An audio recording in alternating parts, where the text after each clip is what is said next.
The beauty salon buzzed with life, a symphony of laughter, hair dryers, and the clink of nail polish bottles. Women of all ages sat in plush chairs, their faces glowing under the skilled hands of stylists. Each transformation, a quiet celebration of confidence. Amid the vibrant chaos, a woman stood at the center of the salon, her presence commanding yet warm, like a friend ready to share a story that would linger long after the polish dried. She smiled, her eyes sparkling with purpose, and began to speak, her voice cutting through the hum of the room like a melody. Welcome to our sanctuary, where beauty isn't just skin deep, it's a story, a legacy, a fire inside you. Today, at MidnightTales, we're diving into a tale that'll remind you, never judge someone by what they wear, because the quietest courage carries the loudest honor. The scene shifted, not to a salon but to a military base, a corridor alive with the restless energy of young cadets. Their crisp uniforms gleamed under fluorescent lights, their voices a mix of bravado and boredom as they leaned against the walls, swapping jokes. Into this space walked a woman, her presence like a ripple in still water.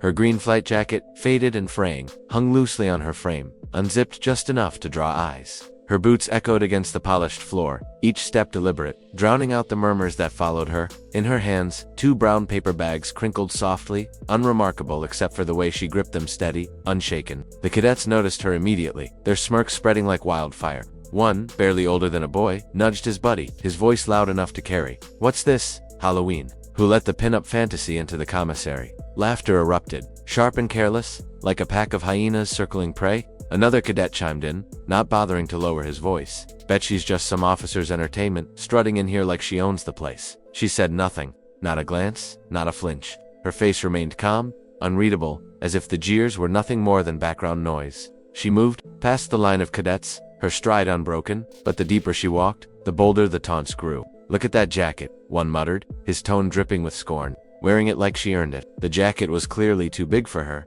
the olive fabric worn thin at the cuffs, one zipper tooth missing, but stitched over the chest pocket was a patch, its colors dulled by time, the embroidery fraying at the edges. It was barely legible, yet it held a weight the cadets couldn't see. A name, a squadron, and a symbol that would change everything, a crimson lightning bolt splitting a pair of golden wings. The corridor's chatter died abruptly, as a general stepped out of his office, mid-sentence, his aide trailing behind, his eyes locked on the patch, and he froze, his jaw slackening, as if he'd seen a ghost from a war story buried decades ago. The room fell silent, the kind of silence that follows a gunshot, heavy and absolute. The cadets straightened, confusion flickering across their faces. This general, a man who hadn't flinched in 2 decades of service, stood rooted to the spot, his gaze never leaving the woman. His voice, when he spoke, was low, strained, almost reverent. "Where did you get that jacket?" She met his eyes, her own calm and steady, unflinching, under the weight of his stare. "It was my brother's," she said simply. "Captain Ray Monroe, Black Star Squadron." The name landed like a thunderclap. Every soldier in the room stiffened, some blinking as if trying to place it, others whispering fragments of a story half. One cadet, his smirk long gone, leaned toward his friend. "Black Star, isn't that?" The general cut him off, his voice softer now, tinged with awe. "He flew the impossible route over the Khazar line. 7 birds went down. He got 5 men out alive." The woman finished the sentence, her voice barely above a whisper, yet it rippled through the hallway like thunder, "and died carrying the 6th. The general stepped forward, his stern demeanor cracking, his eyes glazed with respect and something deeper, guilt, perhaps, or the weight of memory. "Ray Monroe was the best damn pilot I ever trained," he said. "He had a sister. I remember, just a kid back then, always running around the base with a toy plane." She nodded, a faint smile tugging at her lips. "I grew up," she said, "and I joined, not to fly, just to serve." The cadets, who moments ago had mocked her without restraint, now stood frozen, their bravado evaporating. One, his face flushed, with shame stammered, "Wait, ma'am, you're military." She nodded again, her voice steady but soft. "Logistics, for years.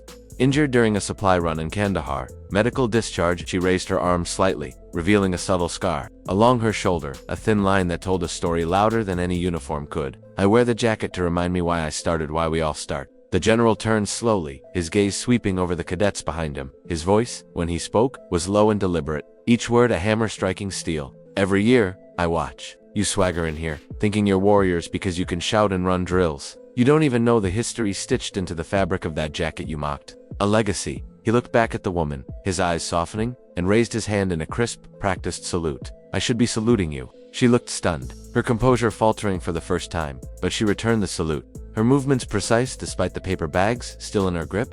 The general addressed the room, his voice rising now, commanding, Let this be a lesson. Humility isn't optional. You don't know who you're talking to, and you don't get to define someone's worth by appearances. She didn't ask for respect, she earned it.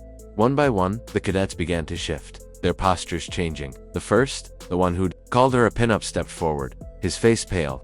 He offered a salute. No words, just a nod of remorse. Another followed, then another, until the entire hallway, once filled with laughter and mockery, stood at attention, eyes forward, hearts pounding with a mix of shame and awe. The woman gave a soft smile, adjusted the bags in her hands, and spoke gently, her voice cutting through the silence. Ray used to say, "Courage isn't loud, it's quiet, like the sound of someone staying behind so others can go home." She turned and walked past, her boots echoing once more, but this time, no one spoke.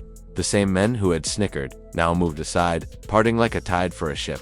In their silence was something louder than any insult. As she rounded the corner, the general remained, staring down the hall as if seeing the shadow of a fallen comrade walk beside her.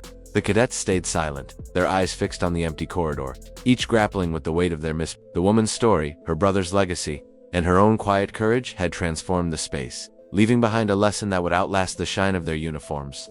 Back in the salon, the narrator leaned forward, her voice warm but firm, as if speaking directly to each woman in the room and to the viewers at home. That's the kind of story we love at Midnight Tales, where we celebrate the beauty of strength, inside and out. Because sometimes, a worn-out jacket carries more honor than the glossiest crown.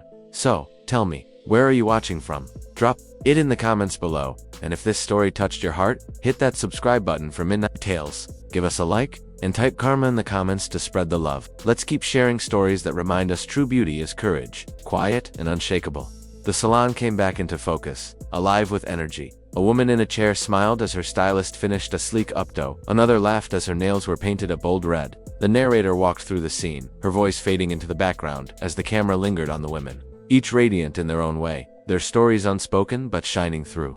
The screen flashed with the Midnight Tales logo, vibrant and inviting, followed by a call to action. Subscribe now for more stories that inspire, uplift, and remind us who we are. As the music swelled, the salon's lights gleamed brighter, reflecting off mirrors and polished surfaces. A visual echo of the story's message. Beauty is more than what meets the eye, it's the courage to carry a legacy, the strength to stand tall, and the humility to honor those who came before. The woman in the flight jacket, though unseen now, seemed to linger in the air, her quiet resolve a reminder that true honor doesn't shout, it whispers, and those who listen are forever changed. The final frame zoomed out, capturing the salon in all its glory. A haven where stories like hers were celebrated, where every woman was a warrior in her own right.